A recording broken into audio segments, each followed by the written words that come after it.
She is a stand-up comedian. She's a podcaster. She is a mother. My fear is that we are raising a generation of weenies. How do you get fired from 22 jobs?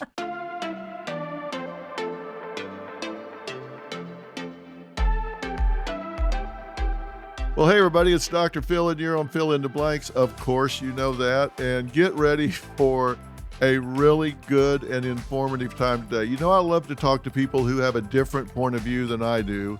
Boy, is that the truth today, because I'm talking to Christina P. Now, first off, she is a mother, and she's a mother of two young savage boys. Now, that's her term, not mine. I'm not judging her children. But she is a stand-up comedian. She's a podcaster, and you probably saw her 1-hour special on Netflix, Christina P, Mother Inferior. This was back in October 2017. Rave reviews isn't a big enough term to describe it. And it was brilliant, insightful, irreverent, but so true. She had a second half-hour special, The Degenerates. It was shot in Las Vegas a year later and streamed on Netflix as well. And her latest special, Christina P Mom Jeans, which premieres globally on Netflix on Mother's Day this year, May 8th. So you want to mark that down and watch it, because it will change your point of view. It will give you permission to say what you think but don't want to say. The comic and proud mother has prepped another real intimate look into the life of modern motherhood, and she's here to talk about that and more. So, Christina, thank you for being here. Oh, I am so honored, and thank you for what you've done for people your entire career. And I also want to thank you for the book Life Code. I read it in my 20s, and it changed my world. And now I don't trust anybody that works for me. I've ruined you. And I love it. So thank you. Well, you probably, like me, were raised to give people the benefit of the doubt, which I think is total crap. Why would we do that, particularly in our transient society? And I'm not a pessimist at all. In fact, quite the opposite. I'm an optimist. But why wouldn't we gather data before we make a decision about somebody? I agree. I think so many things you're taught in life are out of politeness and I think with good intent, but it's really not practical. And you have to unlearn all these things. But I think in relation to motherhood, so I'm an older mom. I gave birth to my first kid when I was 38. So I'm a Gen Xer. I grew up in the 80s. I was a latchkey kid. Yeah. And then I had children, and I was like, oh, people have peanut allergies now? What? How did this happen? Yeah. And it happened because pediatricians believed somewhere in the 90s that if we stop giving kids peanuts, they will not develop allergies. But what happened is they did, because we didn't expose them. Yeah. And my fear is that we are raising a generation of weenies. So this special, I don't pull back at all. I'm over it. I'm convinced that cancel culture is over, or rather, I've decided it. I don't care. Well, listen, I can't hold my tongue anymore. I'm so glad to hear you say that. I'm done. Well, you have a podcast, which is Your Mom's House, that you host with Tom Segura, and people, I'm sure, know who Tom is. He's brilliant and has given himself permission to say everything just like you do. And you just said you think we're raising a generation of weenies. I'd like to talk about that. What do you think about this generation we're raising right now? Because, listen, I've been really spending a lot of time digging into this issue. And in colleges right now, having these safe space rooms for kids when they don't like the election results, complaining about teachers that are asking them to take positions, advocating issues they don't agree with so they can learn the other side's point of view, and they go complain about it. I'm like, are you kidding me? Well, they cry about it. I heard there's a puppy room. I don't know if I heard this on your show. That's not a rumor. I have verified that. I don't know what they did with the puppies afterwards. They probably have puppy SD or something. I don't know. Puppy. Well, the puppies need therapy. That's right. We're not talking about the rights of the puppies. But what do you think about these kids in this generation? It does seem to me like our job as parents and educators is to prepare children for the next level of life. Course. And I don't think we're doing that. I don't think we are either. I think there's this, what is it? Antifragility. Isn't that what we want? We want them to be anti-fragile. And let me tell you, I've been in therapy, and I don't think that everything that's happened in this generation is necessarily bad. I think it's great that we have feelings and that we are acknowledging feelings and difference, and people from marginalized parts of society feel that they belong. I think that's lovely. But now what? You know what I mean? Let's get on with it. And after being, I've seen a therapist for a decade to work through my own issues before I became a mother. And I asked her one time, what's the one thing that determines whether or not someone pulls themselves up and out and gets on with life? And she told me resilience. Resilience. Yeah, good word. But I think you have to learn resilience by having to exercise your resilience. If you don't have to bounce back because somebody's there to dust you off and pick you up every time, that's not going to happen. Listen, your mom may think you're precious and cute and wonderful, but when you get out in the competitive job market, your boss does not think you're precious and cute and wonderful. They just don't. If you don't learn that, you're going to be in a lot of trouble. Well, thankfully, my mother didn't think I was precious and cute. She was quite a beast. So I think she made me tough. But and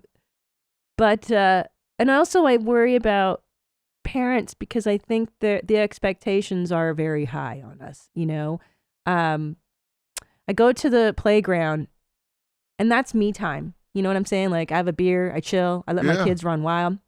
And I see helicopter parents like just going crazy. Like, you ever see the parent that like narrates everything the kid is doing? Like, put your foot on the thing. Good job. Good job. And you're like, what are you doing? How's that? How are these kids going to learn to play, to fight, to make up, what are the parameters of social behavior? I think we need to leave them alone. And overscheduling, I'm seeing a ton of that. I have a kindergartner and people are asking me, well, what activities is he in? I go, what are you talking about? He's going to pick up a stick. He's going to throw a rock into the creek later. And we're going to make brownies. Those are the activities. Yeah. What activities? A kindergartner. Should he be in team sports and speaking 5 languages already? Like it just, I don't know. Seems a lot. Yeah. You said there are some good things happening. I met with a focus group of 40 kids recently, 20 on the left and 20 on the right politically. I saw a lot of this fragility you're talking about, but I also saw such smart, bright, these kids were so informed. They had such great minds. And I thought, why are we wasting this with everybody gets a trophy bullshit? Well, and here's why, and I was talking about this on this show a while ago. What is it? Why do we cringe at the participation award? People like us who didn't have them growing up. And I think it's because it makes you feel pitied, right? Like, you lost. And then someone gives you a fake ass trophy. And it's like, what? F you. I know it. Let me lick my wounds and let me gather my druthers and I'll be back next time and I'll show you. I want to put a brick in it. You know, you have to lose. You have to lose. It's part of learning. And doesn't that cheapen it when you really do win? That's true. I mean, it really does. It cheapens it when you really do win. I played football in college, and I remember one time in a scrimmage we were having in front of a lot of people, the coaches could be on the field. I was playing linebacker at the time, and this coach comes running onto the field, jumps into the middle of the pile, grabs me by the face mask, and I had like 8 scratches on my face because his claws came through the face mask, yanked me up and said, McGraw, do better, and threw me back down in the pile. And I'm laying there looking up at the sky thinking, dog. Could you be a little more specific? Because I don't want you coming back. Do you want me to run faster, jump higher, hit harder? Could you be a little more specific? If a coach did that today, I guarantee you they would charge him with assault. Oh, yeah. Canceled. Done. I just looked at it like, I need to do better, figure it out. I'm side-eyeing this guy during the next play. Nobody even thought anything about it. So the guy's motivating you. What's the big deal? And are you traumatized, or did you grow up to become one of the most beloved, successful people in our culture? So what did it do? In the locker room, we laughed about it till we were sick. They were coming over saying, McCraw, do better, throwing me up against the locker. And Do we better. laughed about it. And I saw the guy in the parking lot leaving afterwards, and he was saying, you finally woke up out there. And I said, yeah, coach, you're a great mentor. Thanks, man. He's slapping me on the back. He has no idea that he ran out in front of all these people and scratched my face up. We were friends for years. There was no big, come on, get over yourself. And it's just like this offended culture. I don't buy that people are as offended as we claim. That it's a small minority of people that are setting the tone for this. Because I tour the country, I do all the states, I go everywhere, and I don't buy it. And I don't think people are as fragile, and I don't think people are as offended as we think. I'll tell you what I do think. I think people are afraid to speak up because they don't want to be next. They don't want to have their turn in the barrel next because they say something, and this vocal minority starts putting all of these labels on them, from racist to misogynistic, all of these bad labels. I don't want the mob after me. So people don't say anything. I know. And then that small minority takes over. And that's scary to me. Yeah. And I think we got the tail wagging the dog now. Yeah, I think so. That's the problem. I'm over it. You know what I think is so funny too, Dr. Phil, is that I grew up watching cartoons like Bugs Bunny and Woody Woodpecker and all the old school Disney. And now when you turn on like any cartoons, there's warnings. For somebody's smoking a cigarette, the caterpillar and Alice in Wonderland. And you're like, well, okay. So if your kid says, what's the caterpillar doing? You go, smoking, and it's a bad habit. Don't do it. End of story. They can't even see crazy. Okay, so what happens when they go in the world and a coworker smokes, or they go travel and they're going to just be shell-shocked by life? And I get it. Look, we want to model good behavior for our children, but I heard a preacher the other day, they had a clip of him on the internet dogging on the Smurfs. Get out of town. Because the Smurfs have magic, and magic is evil, and evil is anti-Christian. And so they were saying, parents, don't let your children watch the Smurfs. Now, let me tell you, I can list a couple of 100,000 problems we have before I get to the Smurfs using magic. Same. I mean, really? Same.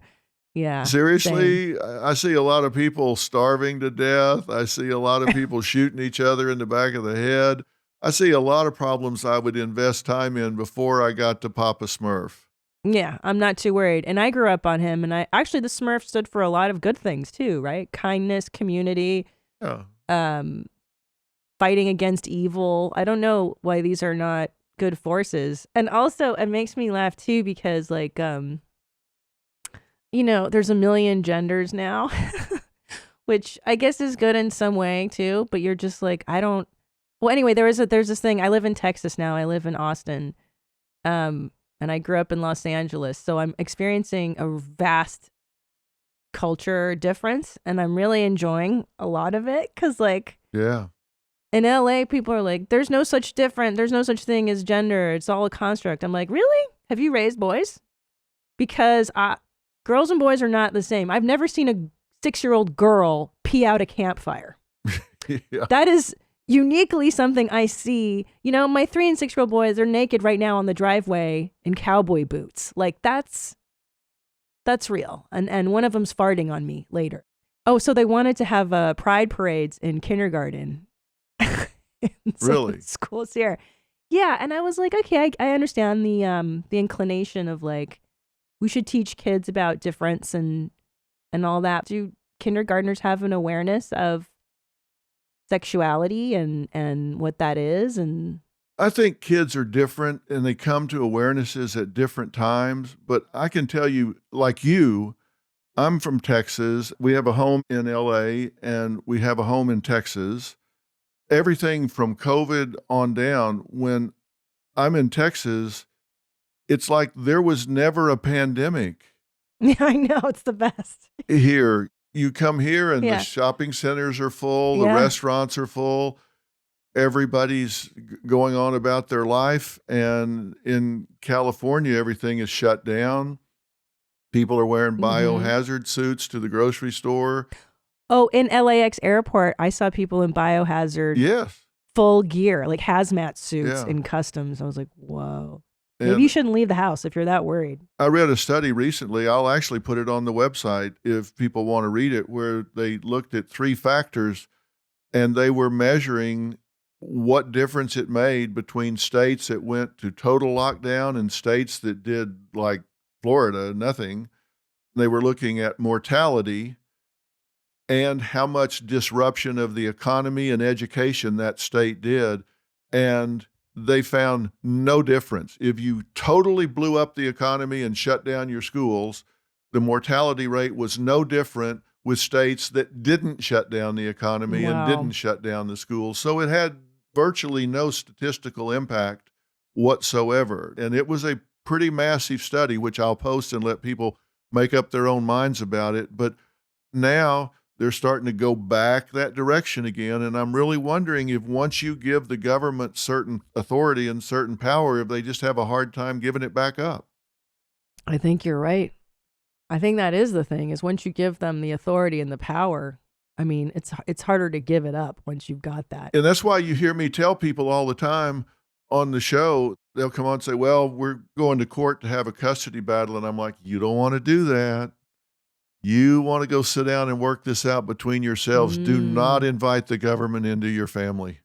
Do not do that. That's not King Solomon up there. You have no idea what he or she judge is going to do on a given day. Oh, that's right, because you're dealing with people, and that judge could have had a bad fight with his wife that morning or her wife, whatever, and then they come in and that's it, right? Yeah, maybe he's got a daughter whose husband really jerked her around in a marriage or over the weekend or something, and he's coming in there and he's going to get his pound of flesh, and you happen to be in the crosshairs. These are just people. They don't have some book of wisdom. You do not want the government in your life. You don't want to invite them into your family. Bad idea. And this pandemic really made me realize that, because I think I had a childlike notion of people in power. Like, oh no, surely they are trained. Surely they have what's best for us in mind. No, of course. And it's like, no, they're just dopes like me. You know what I mean? Like they're just dopes like me, just trying to do right by them, by whatever forces are being pulled on them at any given time. There is no omnipotent, omniscient government that's going to take care of you. Yeah, I'm trained in forensic psychology, and a good court, a good judge will get a forensic psychologist that will come in and evaluate this family for real and see what these parents are about for real. But trust me, we don't have an x-ray machine looking for assholes. We don't have the ability to see, because they put their best face on. You rely so much on self-report from these parents. Maybe the kids are straight with you, maybe they're not. We do as good a job as we can. There are no guarantees of how competent people are going to be when you get the government in your life. You don't want to do that. I'm just telling you. Man, and you've seen everything in your career. What's the craziest episode of Dr. Phil? Oh, man. What you just said, I've said to myself many times. I've walked off that set thinking, okay, I've seen it all now. And then I get up and come down there the next day and go, whoop, no, I haven't. I thought I had until this bunch came out here. It's astounding to me how people can get out into life and get down in the trenches and find so many creative ways to get off in a ditch. It's astounding to me. And the ones that really stick with me, Christina, are the ones that victimize children that don't have a voice. There are so many kids that are 4 or 5 years old that if they had the words, if they had the ability, they would just say, will you people please just shut up? Will you just shut up, for God's sakes? When these kids live with domestic violence and yelling and screaming, we have now learned that it actually changes their brains. it isn't that they're just upset for a week or it leaves them kind of nervous in life. If you look at the brains of kids that grew up in that versus kids who didn't, you scan their brains and look at them, and they are significantly different. What's the difference? Like the trauma, you mean? Yeah, the trauma trauma changes the amygdala, the pleasure centers. It changes the neurotransmitters of the brain, the way the brain talks to different parts of the brain, how they process anxiety, impulse control, depression. It hijacks all of the areas that are involved with fight or flight reaction. Mm-hmm. So they get into a state of hyperarousal, and it changes who they are for the rest of their life if you don't do something significant to intervene. So it's terrible. And that's what upsets me the most with the stories that I deal with. I bet. Because they're so helpless. Kids didn't ask to be born into certain families. Do you think we should have, you should have to get a license to have children? Well, it seems to me we should require some sort of training. We have to go demonstrate competency to drive a car. I know. But to get a marriage license, you just pay $2 and they turn you loose in somebody else's life to go wreak havoc and then procreate. I know. Shouldn't you have to have some kind of parenting class or training? And when you look at what happens in school, Christina, we teach kids how to add, subtract, read, write, maybe. And apparently we don't teach grammar anymore. I thought you got that in the 5th grade, but we teach them those things, but we don't teach them how to recognize anxiety, depression, stress, what to do about it. And then they get out there and get married and they don't have any of those skills to recognize or deal with that stuff. Why are we not teaching people this? That is so true. Because I went to college and I did well in college, and I was like, I graduated and with honors, and I was ill-equipped for the world. I was thoroughly ill-equipped in the sense of people don't teach you that, like the emotional intelligence, right? How to recognize feelings, how to deal with them. And number 2, the most valuable lesson, which is why I've always loved you, is if you don't take charge of your life, life takes charge of you.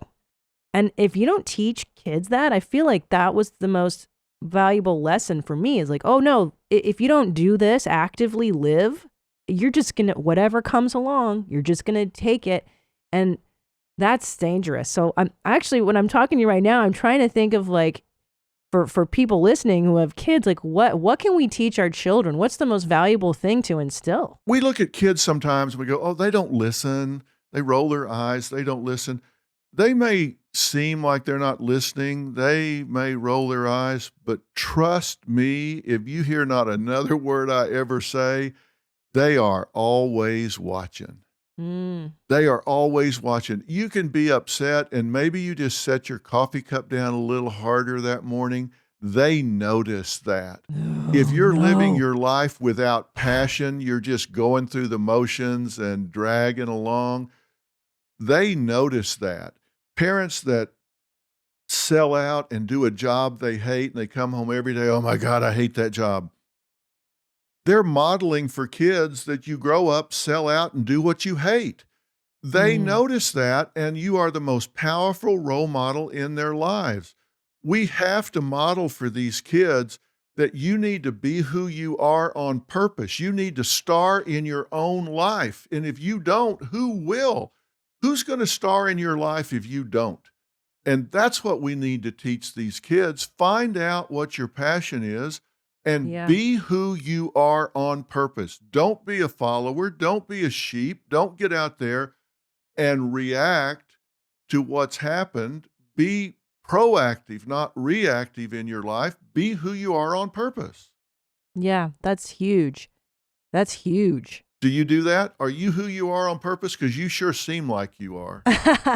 Look at this crazy set. Don't you think this is definitely who I am? But it took time. I wasn't born that way, and it took reading people like you, listening to people like you, failure, trial and error, crippling failure And then you're just like, dude, what am I doing? If I don't take life by the horns, life's going to take me. Was there a moment that you gave yourself permission to say, you know what? This is no dress rehearsal. I don't get a do-over. I'm going to be me.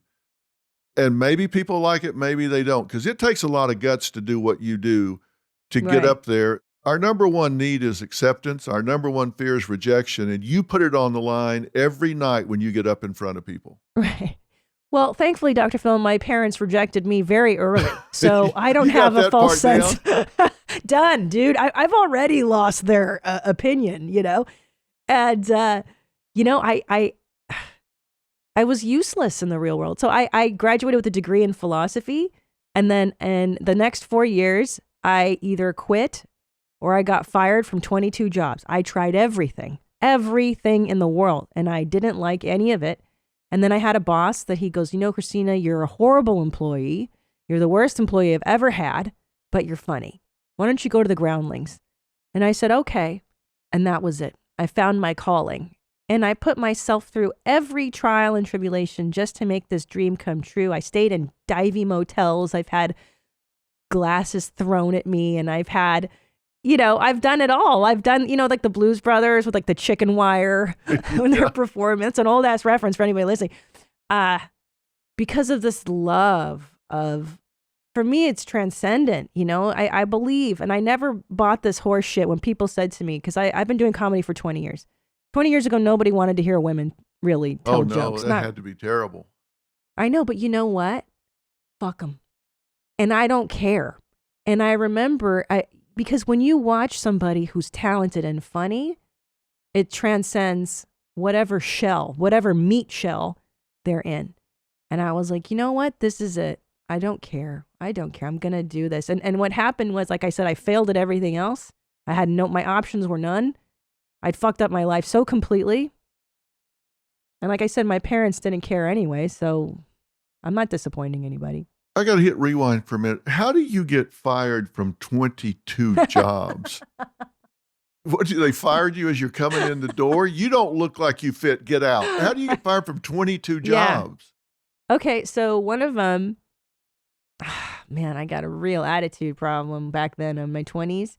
One, I was a paralegal, believe it or not, a corporate paralegal. And I just messed up. I kept messing up and messing up and messing up. I'm not good at details like that I don't care about. So that guy fired me. I've been fired from restaurant jobs because I'm not good. I'm not good at taking orders and I'm not good at doing stuff I don't care about. And I think I knew, I was like, I just suck. I just suck at this. I don't care. And I don't want to make somebody else rich. That made me crazy. So I had a bad attitude. Honestly. What job did you hate the most? What was your worst job ever? See, all the bad jobs have great perks. That's the thing, is that the worse the job, the better the perks. So the most depressing job I had, I was sitting in a parking box, like a parking lot.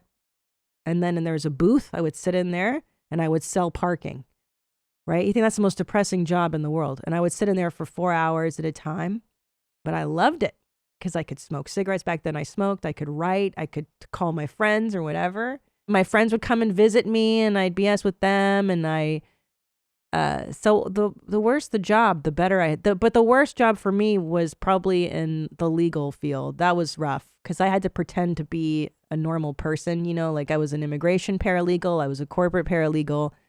And I was like, people's lives were in my hands and I was not good at that. Yeah. And I dropped out of law school. I couldn't handle law school. Listen, all I could do was comedy, Dr. Phil. This is it. That's got to have been good for material, at least. Yes. This failure. Yeah, you got to look back and think about that. I had terrible jobs, but none of them were interesting. They didn't have any perks to them at all. What were your terrible jobs? Well, one, I was a car hop at A&W Root Beer Stand, and I was doing pretty good until they put us on skates. That's so hard. I got the worst balance of anybody I've ever seen. I mean, there's shit still rolling down the street from me scattering stuff all over the place, and that didn't last very long.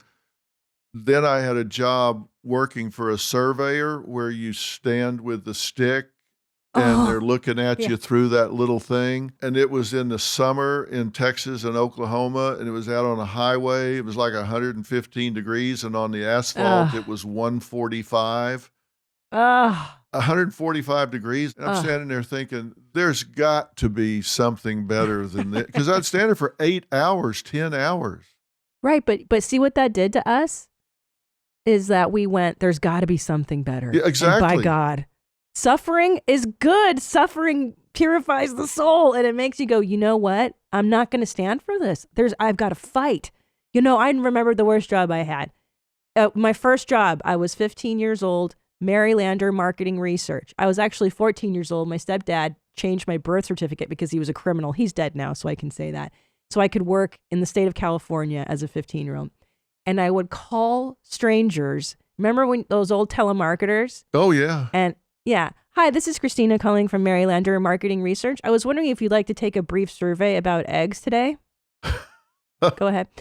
Do you tell how many eggs would you say you eat in a week? 3 to 5? 5 to 6? 6 to 7? 7 to 8? And how do you make those eggs? And did you know that eggs aren't actually as high in cholesterol? That was horrible. But people took the survey and it would take like a half an hour. Like, who are these people? That was back in the 90s. People had time for that stuff. Oh, God.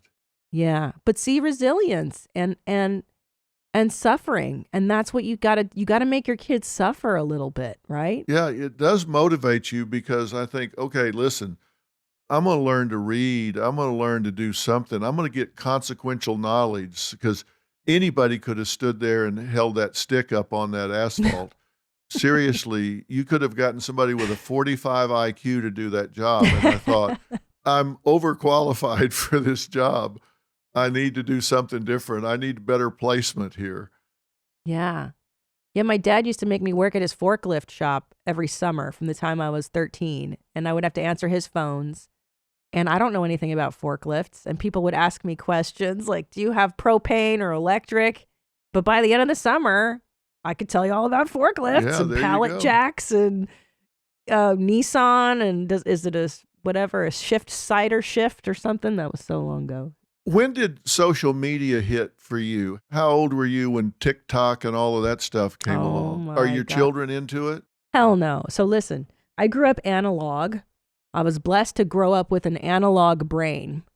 And then in college is when I sent my first email. And then in 1999, when I graduated, I got my first cell phone. And then I found TikTok 2 or 3 years ago now. Right. I love the dark side of the talks, like all those, like people embarrassing themselves is so amazing. I mean, you know this. You did a national TV show. Why would anybody? No offense to like what you do, but like, why would you go in and embarrass yourself on television? I mean, I love it because it's awesome to watch. Yeah, I ask myself sometimes why people choose that particular forum, and the people that are on TikTok, they're not even getting anything in return. No. They're not getting advice. They're not getting guidance. They're not getting their problem solved. They're just getting people to watch. I watched a girl on TikTok yesterday. Somebody sent it to me. I guess there's a Sprite challenge now or something where you're supposed to drink a whole Sprite without burping. Oh, wow. I would definitely fail that. Oh, I'll send you this link. Please do. This girl is absolutely gorgeous. And then she starts talking.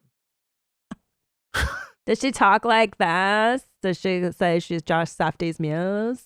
Well, you just have to see it. But I can't wait. It's a Sprite challenge, and she drinks the whole thing down, but she goes on quite a journey. I got to admit, it is hilarious. But to what end? I don't know. Are you at least dazzled? I mean, it's pretty amazing that Bad Baby managed to parlay. She claims she makes $50 million on OnlyFans. What? I mean, come on. It's amazing. Well, this OnlyFans thing, I've never been on that site, but we had a nurse on the other day that had an OnlyFans site, and she was a critical care nurse or something. No. And she said her coworkers found out she was on the site and caused her to quit. And she said, "Well, I'm making $300,000 or $400,000 a month on this site, so I guess I'll give up my nursing job." Is this just the new porn site? I don't know. Well, that's what I thought, because I thought that's probably what you've got to do. It turns out they're just taking like provocative pics, and they're not even that provocative. Like, they wouldn't be taken down from Instagram. Really? They're just like girls in like underwear, you know? So I don't know what guys are paying for that. Do people subscribe? Is that what it is? Yeah, there's that paywall, and then there's a second thing where they'll send you videos, but they're not like, again, we tried one and it wasn't that exciting. We were like, what is this? You made one, or you Heck no, I subscribed to would one? never I would rather die. I would rather pick up garbage than do an OnlyFans, but nah. No, we tried it. Yeah, I think it's crazy to, I mean, you grew up analog too. I think selfies, I want to vomit every time I know I have to take some sometimes for the business I'm in, but I feel a deep sense of a shame. And what does that do to us? What's that going to do to children who grow up in just this mirrored hall of like, we never saw ourselves this much growing up? Well, no, we didn't, but I do think we have kind of a narcissistic generation now, and Yeah. I don't think it's their fault. It's just the technology has taken over, but it's a content eating machine. So we're obsessed with providing content, but people think, okay, I'm brushing my teeth, I've got to post this. No, you don't. I don't need to see you brushing your teeth. I don't the need word. to see you changing into 5 different tops. And now they're using these filters. And my problem is young people don't, maybe they do now, but I think for a long time they didn't realize that's a filter. This isn't how these people really look. And they compare themselves, and by comparison, they come up short. And so they feel bad about themselves. This is true, but good news, Dr. Phil. I don't know if you know this, but there's all kinds of models now that, and there's overweight models, and Victoria's Secret has their first Down syndrome model too. So now they're told everything's represented, so you can see everything. Yeah. Well, I guess there is an audience for everything in the world, and I just wonder sometimes if we're putting it in the right frame. I'm not saying that anybody deserves more attention than somebody else, but I wonder if we're putting it in the right frame or if we're using somebody to virtue signal. I think I get resentful when I see advertisers just scooping up the latest like fad of what's inclusive right now. It's like, do you really care about this particular cause, or you're just using this to sell product? Yeah. It feels cheap. It doesn't feel real. You can look at a fast food commercial, and if you freeze frame it at any time, you can count every cause. You can call it diversity or whatever you want, but you can't tell me that this company is passionate about everything represented on the screen at that point. First off, nowhere on the screen is a hamburger. Right. Because they're not selling the hamburger in the commercial. They're selling acceptance and happiness and inclusion. It's like, hey, come here and eat, and look how happy everybody accepts everybody. You go down there and get shit beat out of you. I mean, really. And then when you do see the product, I've never seen one that looked like that. Right. That They're so hamburger's perfect. like, 6 inches No. tall, and it looks No. all great. And then you go down and get one, and it looks like they've had it under the porch for 3 weeks. Well, seriously? This is the best one you've got? Know. But it's so funny because when did corporations become political? It's like, remember, you just buy a Coke or beer. Beer will get you laid. It was pretty straightforward. It was like sex and joy, right? And now it's like, and these other causes that we really don't believe in. I just think there's so much virtue signaling, and if people are really sincere about it, that comes across. People know the truth when they hear it. Yes, I agree. And I think they know when it's not the truth. I agree. I think that's why you're so successful is you're saying things that people it resonates with them because it's authentic. They know maybe this isn't what you would say in a momming class, but it's what every mother is thinking. It's what every Yes. mother is experiencing. What do you talk about in the new special? Tell people. Oh, I'm so excited. Okay, so just so you know, like the LA Times, the writer watched it and she called me and she was like, "Whoa." I'm like, "What is that good or bad?" She's like, "Whoa." She's like, "You're saying things." She's like, "Did you cut things out?" She's like, "Well, I'd like to see what you cut out." I'm like, "Yes, I did actually." And here's the deal: comedy's job is to find the line. I find the line. And I toured with this hour all over America. Red states, blue state, you name it. I went there. I know where the line is, and I think I found it. So I talk about number one, growing up. I wish growing up 80s and now raising kids in today's world and what that is like. And then also, which is absurd because there's so much stuff that like it's so different. I feel like I grew up in a completely different world and I'm in a space alien. And then I talk about my own parents, and I think this is everybody's struggle is you want to do better than what you were given, right? And it's not their fault. Your parents did the best they could. And then I think the truth about motherhood. I didn't know that I would go from like joy to rage to exhaustion to exhilaration like every 6 seconds of every day, you know? Oh, yeah. And it's so hard. Do you ever take your kids on the road? I do. Yeah, I do. They love it. They don't want to leave the hotel. They love just eating candy and pushing all the buttons on the elevator, and it's fun. It's great. But I stay home. I don't travel as much as my husband does. I'm home a lot with my kiddos. So if I do go, I take them with me, and they That's love great. it. Well, I just hope moms watch this and they see the truth. And I feel like there's a lot of, this isn't just the typical special of like, I'm just kind of over the trope of like, let's just drink wine. It's wine 30. I'm an alcoholic mom. Like there's a place for that, but I think there's an even bigger dialogue that needs to happen, Yeah. Then I just like dick jokes and fart jokes, and there's a lot of those in there too. This isn't just like a chick comedy show. You can watch it with your husband. So Yeah, of course. Did your comedy change when you got out of LA? oh my God, yeah. Well, I didn't realize, like, because I grew up in LA. I'm an Angelino from the time I was 4 to Yeah. like 45. And I didn't realize what a cultural bubble it truly, truly, truly, truly is. As much as I love my home, I love LA.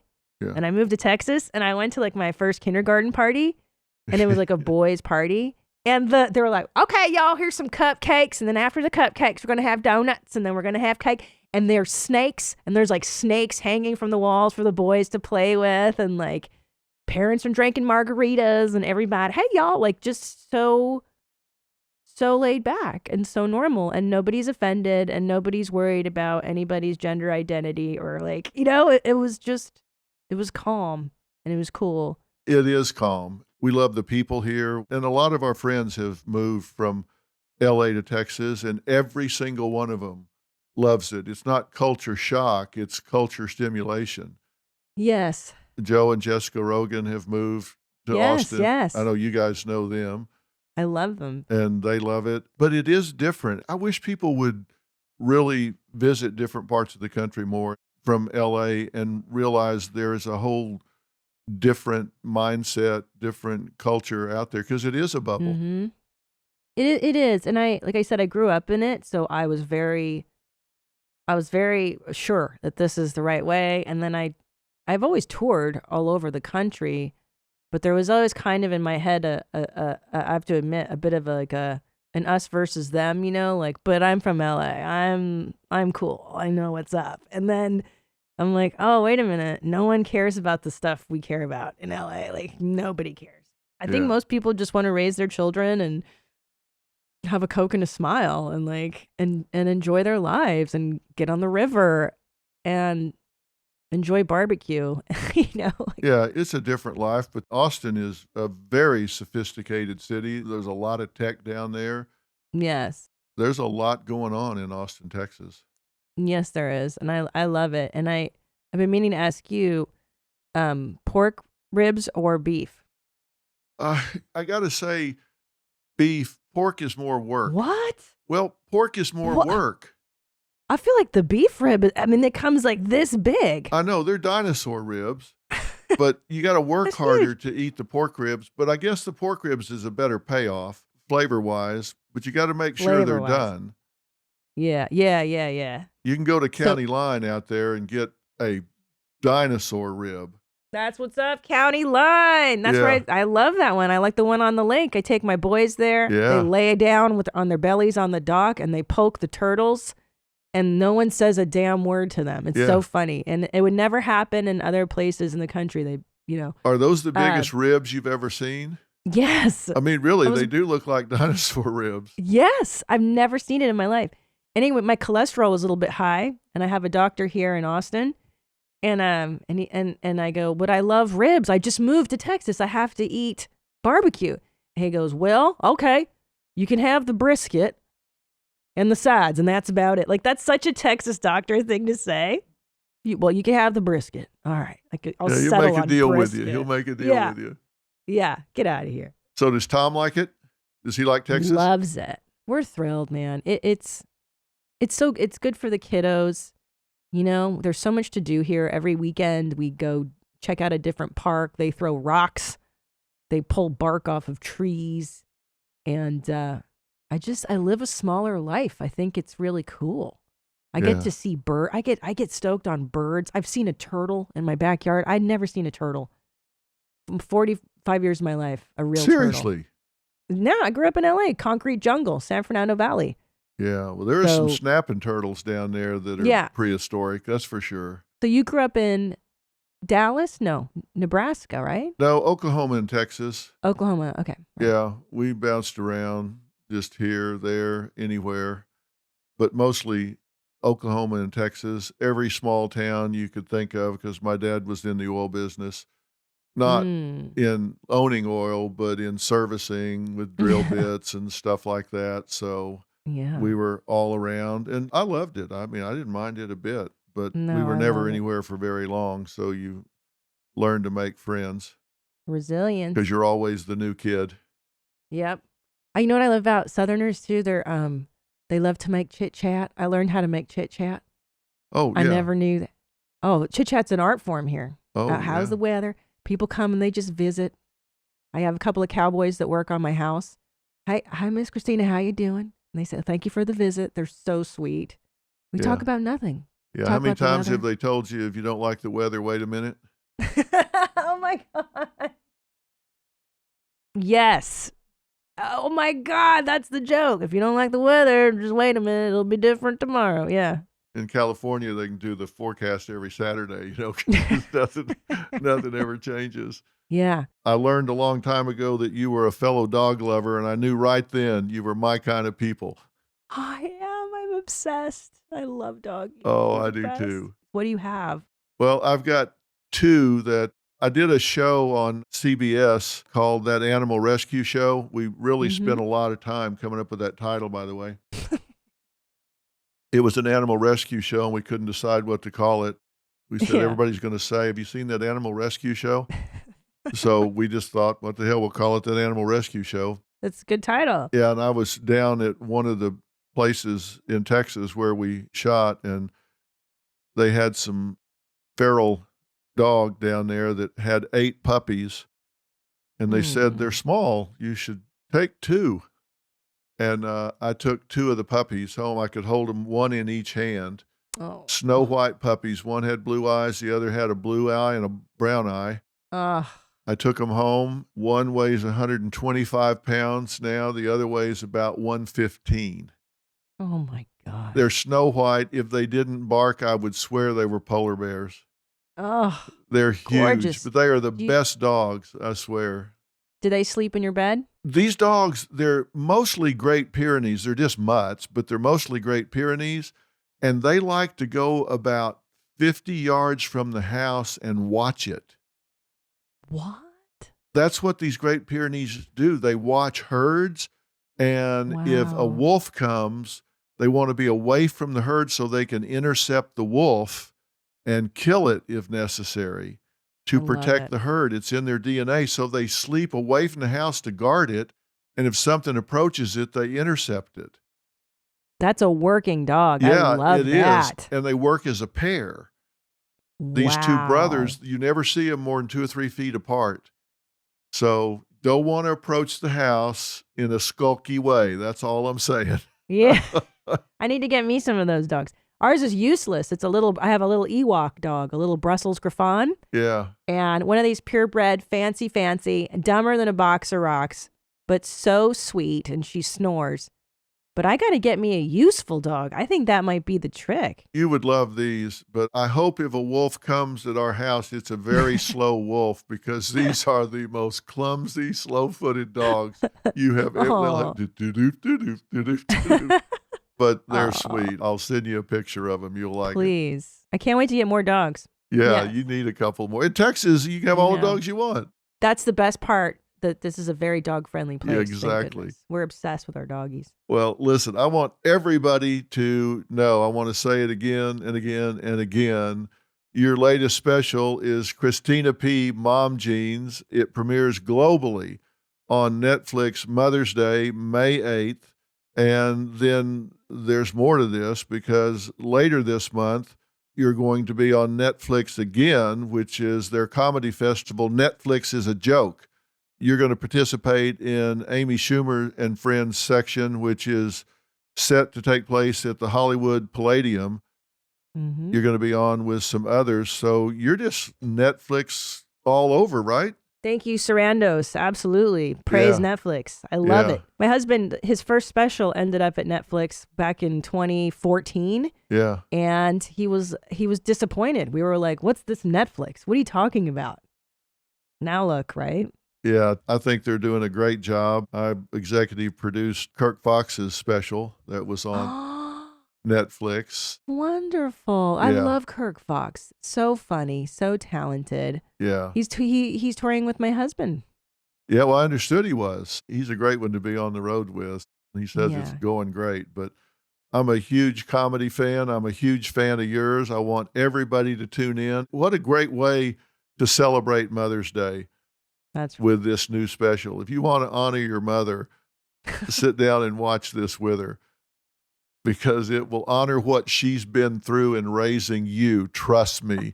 You'll get red-faced a couple of times, but you will have some good laugh. It's a great way to bond with your mother all over again. So, Christina, thank you for taking the time to do this. Oh It my- really means a lot. And no, this means the most to me. This is absolutely a dream come true. So thank you so much. So Yeah. nice to meet you. Thank you. Well, you're so funny in the things you do. And again, it's Christina P Mom Jeans. It's Mother's Day, Netflix, May 8th this year. You don't want to miss it.